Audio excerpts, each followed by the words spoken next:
It's November the 6th, 2025, and Zohran Mandani is the mayor-elect of New York City. 34 years old. Oh my God, I'm feeling old. I'm 38, and that guy's the mayor of New York. A member of the Democratic Socialists of America and a Muslim immigrant who's called New York City home since the age of 7. It was hardly more than a year ago that Mamdani was practically unknown even across most parts of America's largest metropolis. Now, after a campaign that set the city on fire and turned New York's three-way mayoral race into a nationwide spectacle, Mamdani has won the vote with more support than both of his competitors combined. As the mayor of New York, Zohran Mandani is not a national political figure in the United States, or at least not in any official or traditional sense. But now that he's charged with the stewardship of a city of over 8 million people, a bigger population than all but 12 of America's 50 states, he's going to have an outsized impact on both New York and the larger political landscape across the US.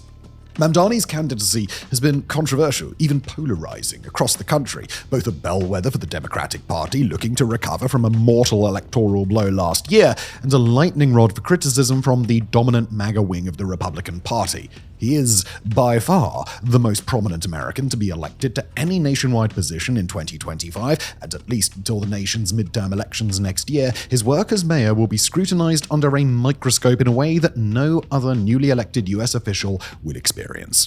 So, here's what Zohran Mamdani's victory means, both for New York City and across the United States. All right, before we dig into the campaign and priorities of Zohran Mandani, we've got to have a quick word about how we're going to approach his election. Now, here at Political Fronts, we enjoy viewership from all across the globe, and although national elections in the United States do tend to break through to international media, off-year and particularly mayoral elections, kind of another story.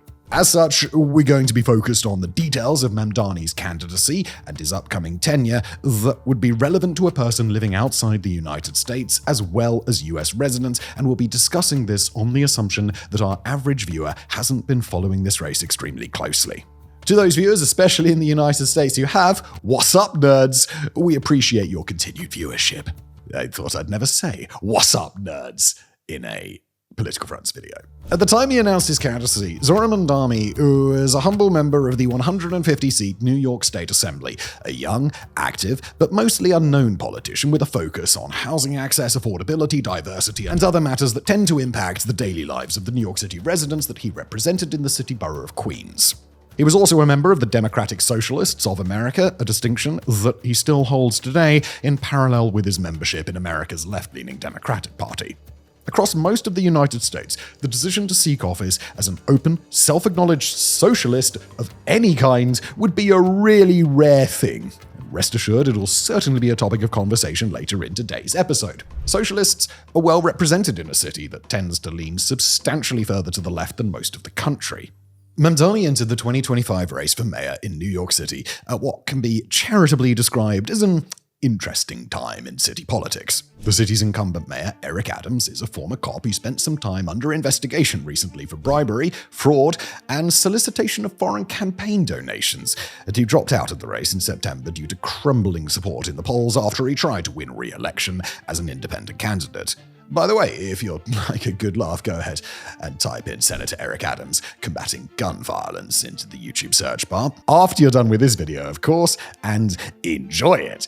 Could be just a baby doll, but also it could be a place where you can secrete or hide drugs. On the Democratic side of this race was former state governor Andrew Cuomo, who was the presumptive Democratic nominee and likely winner of the race before Mamdani's candidacy really picked up steam. Cuomo had ubiquitous name recognition across New York City, plus deep party connections, but resigned from his post in 2021 due to a cascade of sexual harassment allegations against him. Also running was Republican candidate Curtis Sliwa, a figure who wasn't exactly likely to become mayor in a city where no Republican has won the seat since 1997, and who mostly made headlines for having the personality of the quintessential aging New Yorker and otherwise being really focused on ensuring that everyone in the city knew he'd been shot 5 times in an attempted mafia hit. When I was shot 5 times, I've had Crohn's disease, I did use medical marijuana, yes. When he first entered the mayoral race, Mamdani's candidacy was hardly expected to make waves in a field crowded by leaders who were far better entrenched in New York City politics. But before long, Mamdani began picking up steam. for three reasons at once. First, as a young, charismatic, and very online candidate, Mamdani was able to rely on social media with impressive results, while he backed up his TikTok appeal with well-organized grassroots campaigns on the ground. Second, Mamdani very deliberately kept his focus away from the pageantry and international influence that New York mayors historically tend to enjoy. Instead, he focused squarely on addressing the city's affordability crisis for ordinary citizens of medium and low income, pitching a $30 minimum wage, a tax increase for millionaires, and a range of other measures to address the problem. And third, as a dynamic and unconventional political outsider, Mamdani became an obvious contrast candidate when compared to any of his rivals. In a moment when a large share of New Yorkers agreed that city politics had been dominated by out-of-touch, corrupt elites, Mamdani was everything they weren't: a passionate and locally connected grassroots organizer with a personal income of less than $150,000 a year who understood New York City as a person who'd grown up there as an immigrant of modest means, instead of as the son of a dominant political dynasty. Even a large share of voters who were skeptical of Mamdani's politics, his ability to deliver on his promises, his relative lack of experience, or his decision to label himself a democratic socialist were still intrigued enough to vote in his favor. All in all, the package Mamdani was offering turned out to be more than enough to win the election. Although not all votes have been tabulated at the time of writing, Mamdani appears to have captured over 50% of the citywide vote, with 91% of returns announced. Mamdani will take office on the 1st of January 2026 as the 111th mayor of New York City, and as might be fitting for a mayor with so many ones in his title, he will be New York's first ever Muslim mayor, its first ever mayor of South Asian descent, and its first ever mayor to be born in Africa, as well as the youngest person to lead the city in over 100 years. Of course, like any person holding public office anywhere across the globe, Mamdani won't be able to accomplish everything that he'd like to, but even though we can't yet speak to what he will or won't achieve, we can at least speak to his policy ambitions. As we've mentioned, Mamdani wants to raise the city's minimum wage to a price point that he believes could ensure that life in New York is affordable for all its residents, while increasing tax rates on millionaires, and particularly on the city's ultra wealthy, in order to fund subsidies and social programs. On housing, Mamdani wants to create a social housing development agency and oversee the development of 200,000 affordable housing units in the city within the next 10 years. He's proposed a system to provide free public transit, starting with the city bus service, and a system to provide universal childcare for all New York City children from ages 6 weeks to 5 years. He's proposed a pilot program to create several subsidized government-run grocery stores as an attempt to address rising food prices. As critics and supporters alike have pointed out, those programs are really ambitious, and how many of them will ultimately be workable is still a really big question. As of now, though, these are the policies that New Yorkers have voted for, and if Mamdani has his way once he takes office, they're the policies that New Yorkers are going to get. Now, just before we move on to Mamdani's broader impact across the United States, we've got to talk about a subject a little bit closer to home for our team here: political fronts. Long story short, we're hiring. As we look to expand our channel and get it to that next level, we're seeking one or perhaps two new writers who can commit to bringing us at least one or ideally two new Political Fronts episodes every single week. We're looking for candidates with prior experience writing about political topics, whether it's for a podcast, a Substack, a news organization, even a campaign.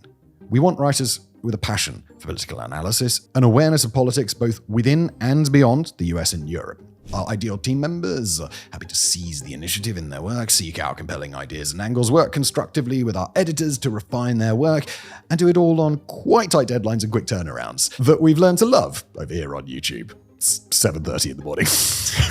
Bonus points for candidates who bring a little something spicy, whether it's an angle on economics and finance, special interests and lobbying, corruption and illicit influence, under-the-table diplomacy, or any of the other hidden influences that shape our political world. We like that they'd write about it, not the bad things. If that sounds like you and you'd like to submit an application and a writing sample, check out the link in the description and give us your best shot. We look forward to hearing from you, and if all goes just perfectly, then we're excited to work with you too. And now, back to business in New York City. As we explained at the outset of today's episode, Zohran Mamdani's rise to the mayor's office in New York City is a seismic shift for America's largest metropolis. But he's also a politician who's already made waves across the country. Whether Mamdani likes it or not, his success is going to make him into an even more nationally relevant figure, and his campaign, his work as New York City's mayor, and the broader implications of his identity are going to drive political conversation for the months and years ahead. We'll start with the element of controversy that surrounds Mamdani and the way that Mamdani's tenure is likely to become a key point of division between Republicans and Democrats. Mamdani has been the target of intense criticism from Donald Trump and the wider MAGA movement, and in his usual fashion, Trump's approach has been anything but subtle. A communist as the mayor of the largest city in the nation. Trump himself has called Mamdani a communist and a lunatic and threatened to withhold funding from New York City and punish it in other ways if Mamdani wins, including with political deployments of immigration enforcement agents who Mamdani has vowed to oppose. His Republican allies have pushed the Department of Justice to investigate Mamdani's claim to citizenship and potentially even denaturalize and deport him while accusing him of supporting jihadist terrorism or even being a member of the Hamas organization. Mamdani's made a point of pushing back against Trump, even telling the president directly to, quote, turn up the volume as he was cheered and applauded during his victory speech on Tuesday. But as powerful as the city of New York may be, the Big Apple versus the White House will be a fight where the White House enjoys some decisive advantages. Most political experts in the US expect that Trump and the MAGA movement will force that fight and make Mamdani into their new favorite whipping boy whenever possible. Even within his own Democratic Party, Mamdani has drawn intense condemnation from political moderates, sometimes because they believe his policies are incompatible with what they value in the party, and sometimes because they believe he represents a more existential threat to the political establishment. His primary opponent in the mayoral race was Andrew Cuomo, who couldn't beat him for the Democratic nomination, but still chose to run against him in the general election where he captured over 40% of the vote share in a city where the Republican candidate won just 7%. He's also faced considerable opposition from New York's finance world, a massive collection of very wealthy people who can make Mamdani's life difficult if they so choose. Mamdani's rise to become mayor is a story that sends ripples across the many fault lines of modern American politics. He's a self-identifying democratic socialist at a time when Trump and the MAGA movement have rallied against even the more tame versions of leftist political ideology as a dangerous form of radicalism in a country where the label of socialist is immediately disqualifying for a high share of American citizens. Mamdani is an immigrant, and he's a non-white immigrant at that, in a moment when federal deportation efforts have become a central and incredibly divisive issue in American life. He's the mayor of America's biggest city, at a time when the divide between city liberals and rural conservatives dictates the very nature of American politics. And he's a young, social media-savvy economic populist at a time when a growing share of Americans have grown increasingly distrustful of politicians, corporations, the media, and the ultra-wealthy by default. The people of the United States are polarized in a million different directions right now, and both for his supporters and his detractors, Mamdani has become a living embodiment of many of those issues. Closer to home, in his own Democratic Party, Mamdani's victory comes at a time when America's Democrats are searching for a path forward, still grievously wounded from the catastrophe that was their 2024 loss, and guided by leaders who can't seem to agree on how to become competitive again in the future. Mamdani was far from the only Democrat who picked up a win on Tuesday in scattered state and local elections where the party's candidates and causes won just about every vote they were part of, but his victory was, by far, the biggest and most important. For party leaders who've been working to push Democrats to take more risks, to move on to a new generation of leaders, and to fight harder and more unashamedly for the causes they believe in, Mamdani is proof positive that the American people are hungry for that approach. For Mamdani to defeat both an incumbent mayor and a former governor from one of New York's most powerful political families as a practical unknown quantity before the race is stunning.